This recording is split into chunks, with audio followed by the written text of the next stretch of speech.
পায়েস, এটা হলো সেমাইয়ের পায়েস। কারণ আমার ঝোলঝোলি ভালো লাগছে খেতে, ঝোলঝোলি ভালো লাগছে খেতে, বেশি মাখা ভালো লাগে না।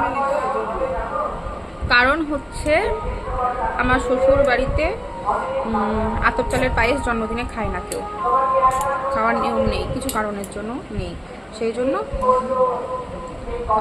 ক্ষীর কিংবা সেমাইয়ের পায়েস এগুলোই খাওয়া হয়। মা সকালবেলায় এটাই করে দিল। জন্মদিনের সকালবেলা মায়ের হাতের চাউমিন, মায়ের হাতে চাউমিন দিয়ে। আর আজকে নিরামিষই, আর এখানে আছে তো নিরামিষই হবে। আমি যে 27 বছরের ঢেরি হয়ে গেলাম দেখে নিজেকে মনেই হয় না, মনেই হয় না।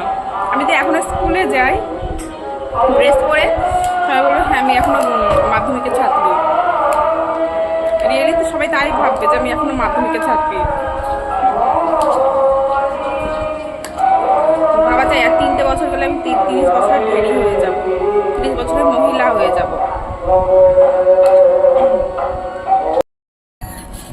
মাধ্যমিক নয়, উচ্চ মাধ্যমিকের ছাত্রী ভাববে আমি স্কুল ইউনিফর্ম পরে স্কুলে যাই এখনো।